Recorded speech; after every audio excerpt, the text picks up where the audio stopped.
नमस्कार, मैं शेखर त्रिवेदी।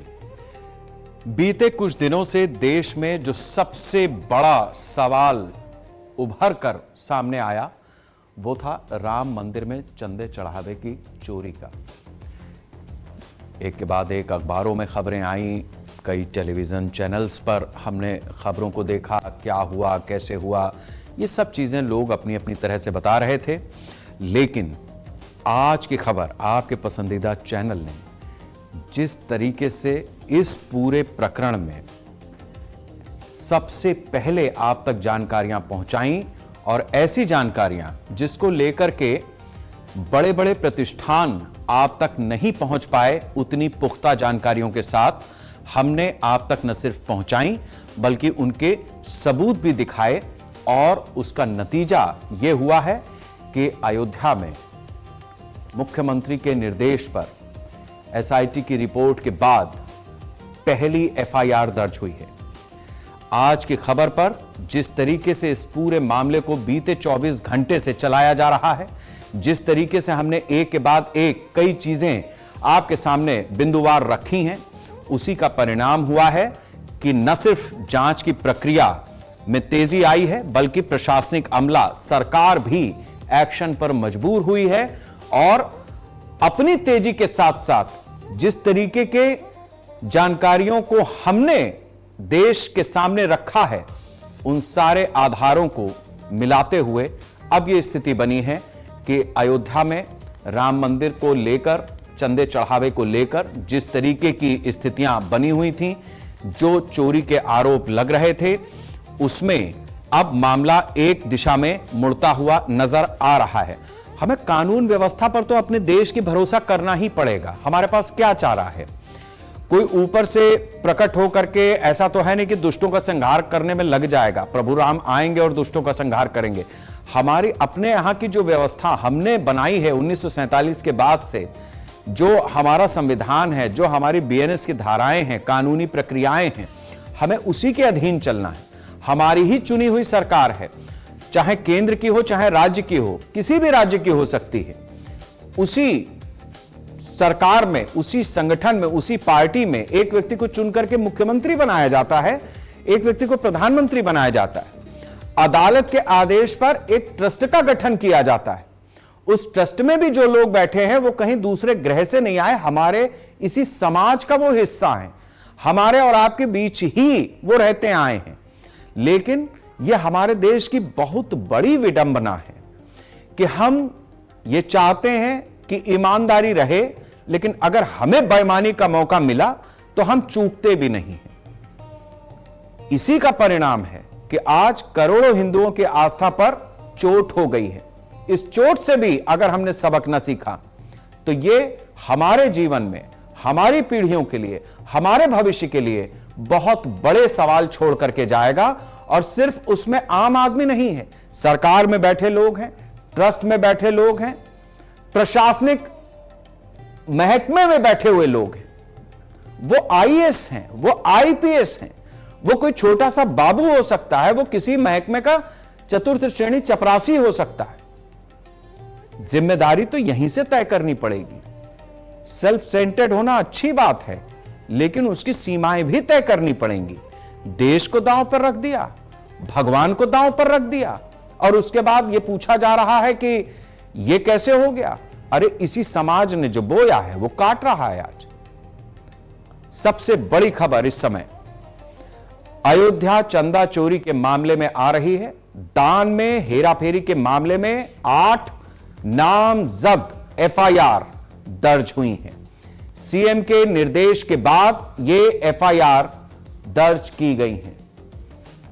टिन्नू यादव, अनुकल्प मिश्रा समेत 8 नाम इस एफआईआर में दर्ज किए गए हैं। गबन, धोखाधड़ी, आपराधिक साजिश की धाराओं में यह एफआईआर दर्ज की गई है। राम जन्मभूमि कोतवाली में एफआईआर दर्ज की गई है। ट्रस्ट के किसी सदस्य का नाम इस एफआईआर में नहीं है, और उसी का परिणाम है कि इस एफआईआर को भी षड्यंत्र का एक हिस्सा बताया जा रहा है। चढ़ावा चोरी के मामले में हालांकि यूपी सरकार सख्त एक्शन के मूड में है। करुणेश पांडे का नाम भी इस एफआईआर में है। राम शंकर मिश्रा का नाम भी इस एफआईआर में है। कुल 8 लोगों के खिलाफ नामजद एफआईआर हुई है और बड़ी खबर यह भी है कि अब तक 4 आरोपियों की गिरफ्तारी हो गई है। सुभाष श्रीवास्तव, अनुकल्प मिश्रा, अविनाश शुक्ला, लवकुश, इन 4 लोगों को गिरफ्तार भी कर लिया गया है। यह इस समय की सबसे बड़ी खबर है। यह सारी खबर आप तक लगातार आज की खबर चैनल के माध्यम से पहुंच रही है। बहुत सारे श्रद्धालु ऐसे थे, दानकर्ता ऐसे थे, जिन्होंने अपना जो दान मंदिर ट्रस्ट को दिया था, उसके बाद वो चिंतित थे कि उनके दान के प्रसंगों का क्या हुआ। उसमें काग भुसुंडी का भी जिक्र था, उसमें चांदी की शिलाओं का भी जिक्र था। आज की खबर के संवाददाता ने आप तक ये बात पहुंचाई कि जो दानकर्ताओं के उपहार हैं वो वहां पर सुरक्षित हैं। एफआईआर दर्ज होने के बाद निर्मोही अखाड़े ने इस पूरी एफआईआर को षड्यंत्र बताया है। निर्मोही अखाड़े ने कहा है कि ट्रस्ट अपनी जिम्मेदारियों से बच नहीं सकता। स्थानीय बीजेपी नेता डॉक्टर रजनीश ने भी निर्मोही अखाड़े की बात का समर्थन किया है। आज की खबर से जिस तरीके की जानकारियां देश प्रदेश को मिल रही थी, उसके बाद इस मामले ने तूल पकड़ा है। यह भी हम आपको बताते चलें कि डॉक्टर रजनीश वही व्यक्ति हैं जिन्होंने चंदे चढ़ावे की चोरी के मामले में सबसे पहले प्रधानमंत्री को पत्र लिखा था। स्थानीय बीजेपी के ही नेता हैं।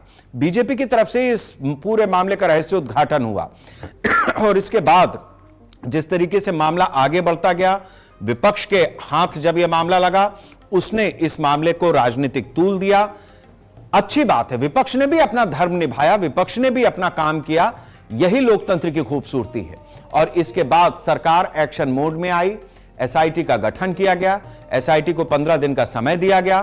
15 दिन में 7 दिन के भीतर प्राथमिक रिपोर्ट मांगी गई थी।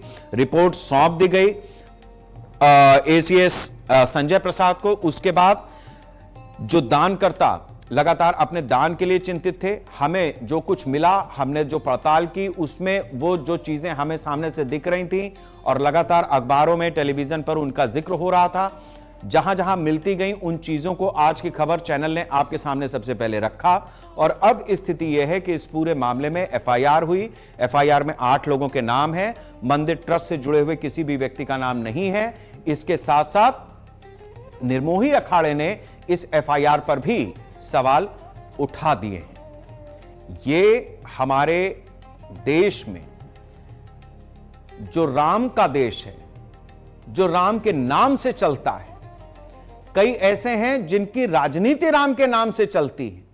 वो राम के सामने ही राम को जिस तरीके से धोखा देते रहे, आज राम चेत गए और राम ने चेताया है कि इस देश का वंदन तभी होगा, यह राष्ट्र तभी राष्ट्र रह सकता है जब हमारी आंखों में भी कुछ शर्म, कुछ पानी, कुछ लिहाज बचा रहे। अब देखना यह है कि कानून अपना काम किस तरीके से करता है। क्या उन बड़ी मछलियों को भी पकड़ा जाता है जो इस पूरे प्रकरण के लिए जिम्मेदार हैं? क्या भक्ति की या आस्था की जो पराकाष्ठाएं इस समय लोगों की चरम पर आहत हुई हैं, उसका निदान भी हमारी लोकतांत्रिक व्यवस्था में मिल पाएगा या नहीं मिल पाएगा?